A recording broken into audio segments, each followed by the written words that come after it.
Hello everyone, welcome back to my YouTube channel. मेरा नाम है वंशिका शर्मा और शायद अब तक तो आप लोग मुझे जान ही गए होंगे कि मैं केजीएमयू लखनऊ में नर्सिंग ऑफिसर के पद पे कार्यरत हूँ। तो आज की जो व्लॉग है वो रहने वाली है इश्वमकोन 2024 की कॉन्फ्रेंस पे। जो लास्ट वीडियो थी मेरी उसमें हमने वर्कशॉप की थी, कॉन्फ्रेंस की जगह पे वर्कशॉप थी। आज उसी सेम टॉपिक पे हमारी कॉन्फ्रेंस रहने वाली है। तो मैं रेडी होके पहुंच गई हूँ वेन्यू में। वेन्यू था आज का हमारा अटल बिहारी वाजपेयी कन्वेंशन सेंटर। ये एक साइंटिफिक सेंटर है। यहाँ पे केजीएमयू से रिलेटेड जितने भी फंक्शंस, प्रोग्राम्स, कॉन्वोकेशन, फिर कोई भी कॉन्फ्रेंस जैसी कोई चीज़ होती है तो वो इसी सेंटर में होती है। इसमें काफ़ी सारे हॉल्स हैं। तो मैं सीट ढूंढ के बैठ गई थी अपने कुछ कोलीग्स के साथ। तभी हमारा जो प्रोग्राम है वो स्टार्ट हो चुका था। तो आज के जो मेन इवेंट्स थे वो थे पैनल डिस्कशंस और इनॉग्रेशन सेरेमनी थी। इस पूरे जो इश्वमकोन का साइंटिफिक इनॉग्रेशन था वो भी होना था, रिवॉर्ड सेरेमनी भी होनी थी। तो ऐसे ही स्टार्टिंग में सबसे पहले कुछ पैनल डिस्कशन स्टार्ट हुए। काफ़ी रिनाउंड डॉक्टर्स, काफ़ी रिनाउंड पर्सनालिटीज़ वहाँ पर मौजूद थी। उन लोगों ने सभी ने एक बहुत अच्छा पैनल डिस्कशन किया। काफ़ी सारे अलग अलग पैनल डिस्कशंस हुए। बाहर से फॉरेन डेलीगेट्स भी वहाँ पे मौजूद थे और बहुत सारे जो रिनाउंड हॉस्पिटल्स हैं जैसे कि आरएमएल और एसजीपीजीआई, ऐसे काफ़ी सारे हॉस्पिटल से काफ़ी सारे डेलीगेट्स आकर पैनल डिस्कशन कर रहे थे। फिर उन लोगों को सम्मानित किया गया, फैसिलिटेट किया गया। मैंने इस पूरे इवेंट से बहुत कुछ सीखा। मैंने अपनी सीटी की बुक्स में सिर्फ पढ़ा था पैनल डिस्कशंस के बारे में, आज मैंने अपनी आंखों से लाइव देखा। और फिर जब हम लोग बाहर निकले थे तो यहाँ पे कुछ स्टॉल्स लगना शुरू हो गए थे।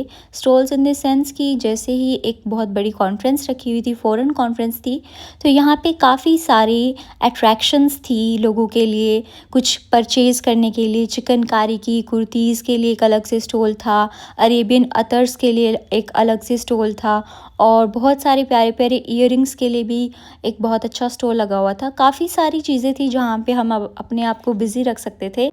तो जब इतने प्यारे प्यारे सुंदर सुंदर स्टॉल्स बाहर लगे हुए हैं तो मैं चुपचाप अंदर कैसे बैठ सकती हूँ। मैंने बहुत सारा पैनल डिस्कशन पहले तो देखा। फिर जब मैं थोड़ा सा ब्रेक चाह रही थी तो मैं वहाँ पे गई और मैंने यहाँ पे एक बहुत अच्छा सा फोटोग्राफिंग सेशन किया, क्योंकि यहाँ पे एक सेल्फी पॉइंट बनाया हुआ था। इसमें था कि I take pledge to minimize plastic use in my daily life. ये लोगों को मोटिवेट कर रहा था कि आपको प्लास्टिक यूज़ कम से कम करना चाहिए। तो मुझे बहुत अच्छा लगा ये। और फिर से एक मुझे प्यारी सी रंगोली दिखी जैसे कि मैंने आपको लास्ट वीडियो में भी दिखाई थी। फिर हम लोगों ने थोड़ा सा यहाँ पे कॉफ़ी वगैरह पी। अगर आपने मेरा लास्ट व्लॉग देखा है तो आपको ज़रूर पता होगा कि कॉफ़ी के पीछे क्या ट्रेजेडी थी। एक्चुअली ये था कि लास्ट टाइम भी मुझे कॉफ़ी नहीं मिली थी, बट आज मुझे कॉफ़ी फाइनली मिल ही गई थी और मैं काफ़ी खुश थी। फिर मैंने सोचा अंदर लेके जाने के बजाय हम इसको बाहर ही एंजॉय करते हैं। तो जैसे ही मैं बाहर निकली कॉफ़ी लेके, मैंने देखा अरे नीचे तो ब्रेकफास्ट चल रहा है और हमें किसी ने बताया था कि वहाँ पे कोई अनाउंसमेंट नहीं हुई थी। मैंने फटाफट अपनी सीनियर मैम को बोला कि देखो ब्रेकफास्ट चल रहा है। मैं भी सुबह घर से कुछ खा के नहीं आई थी क्योंकि बहुत जल्दी पहुँचना था। तो जैसे ही हम लोगों ने देखा तो हम भी फटाफट नीचे चले गए कि हम लोग भी ब्रेकफास्ट कर लेते हैं नीचे जाके। काफ़ी सारे लोगों ने वहाँ पे ऑलरेडी शुरू कर दिया था नाश्ता करना, तो मैं और सोनी मैम हम दोनों जल्दी से जल्दी नीचे पहुँच गए। Now I have to go fast, run run run, क्योंकि मेरी खाने के मामले में किस्मत ऐसी ही है, जब भी मैं खाना खाने जाती हूँ ख़त्म हो जाता है। कॉफ़ी तो मिल गई, पर चलो खाना खाते हैं, लेट्स गो। तो हम लोग नीचे चले गए थे खाना खाने के लिए, ब्रेकफास्ट करने के लिए। काफ़ी सारे लोग ऑलरेडी वहाँ बैठ के अपना ब्रेकफास्ट कर रहे थे। तो सबसे पहले हम लोग यहाँ से जो कॉफ़ी लेकर आए थे ऊपर से, हमने सोचा पहले वही ख़त्म कर लेते हैं।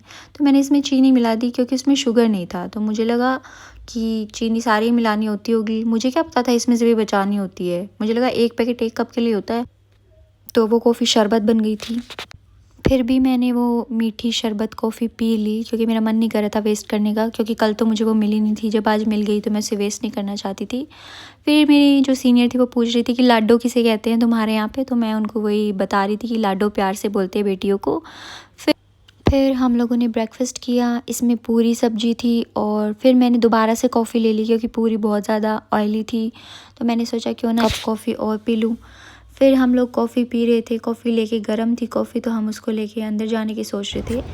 बट क्या हुआ कि तभी के तभी वहाँ पे हमें कॉलीग्स मिल गए और वो देख रहे थे कि मैं वीडियो शूट कर रही हूँ, तो उन्होंने मुझे दूर से ही पहचान लिया था कि ये वंशिका ही। फिर एक काफ़ी लंबे ब्रेक के बाद मैंने अपना मन बनाया कि मैं दोबारा से कॉन्फ्रेंस हॉल जाऊं, लेकिन इन प्यारे प्यारे इयररिंग्स ने मुझे अपनी तरफ खींच लिया और मुझे मजबूर कर दिया कि मैं इसमें से एक दो रिंग्स के पेयर ख़रीद लूं। और फिर मैंने अपने मन की सुनते हुए ख़रीद लिए। फिर मैं वापस से कॉन्फ्रेंस हॉल चली गई थी। वहाँ पे कुछ अवार्ड सेरेमनी हो रही थी। लास्ट वर्कशॉप में जिसने अपने पेपर प्रेजेंट किए थे, रिसर्च पेपर प्रेजेंट किए थे, उन सभी को वहाँ पे रिवॉर्ड किया जा रहा था, अवार्ड्स दिए जा रहे थे। फिर उन्होंने वहाँ पे एक हमें डॉक्यूमेंट्री दिखाई जो KGMU के जो डाइटिशियंस हैं, जो इंटर्न्स हैं, उन लोगों ने एक काफ़ी अच्छी BMW को लेके डॉक्यूमेंट्री शूट की, उन्होंने शूट की हुई थी, तो हम लोगों को वो दिखाई गई। और फिर बाद में उन लोगों को भी उन्होंने फैसिलिटेट किया, अवार्ड्स दिए। ये सब वही डेलीगेट्स हैं, ये सब वही पार्टिसिपेंट्स हैं जिसने भी इस पूरे कॉन्फ्रेंस में पार्टिसिपेट किया था। काफ़ी लंबा चला ये प्रोग्राम भी। फिर हम लोगों को लंच के लिए अनाउंस कर दिया गया था कि लंच कर लो जाके, तो हम लोग लंच के लिए नीचे आ गए जहाँ पे हमने ब्रेकफास्ट किया था।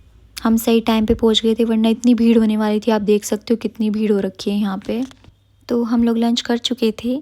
आज मुझे ये रियलाइज़ हुआ कि जब हम कुछ मिस कर देते हैं या जब हम कुछ चाहते हैं और वो नहीं होता है ना, तो उसके पीछे भी कुछ चीज़ छुपी होती है। हम सबकी लाइफ में आने वाली जो अपॉर्चुनिटीज़ होती हैं ना, वो हमें नहीं पता है, लेकिन उसको पता है, तो वो अपने हिसाब से डिसाइड करता है। तो होप मत खोना, मेरा हो चुका है घर जाने का वक्त, मैं जा रही हूँ घर। अपना ख्याल रखना, खुश रहना। ऐसे ही मैं आप लोगों से मिलूँगी नेक्स्ट वीडियो में, किसी नेक्स्ट व्लॉग में, ऐसे ही हंसते हुए, मुस्कुराते हुए। आप लोग भी मुझे ऐसे ही मिलना, मैं ज़रूर ऐसे ही आपको देखना चाहूँगी। तो बाय बाय, टेक केयर।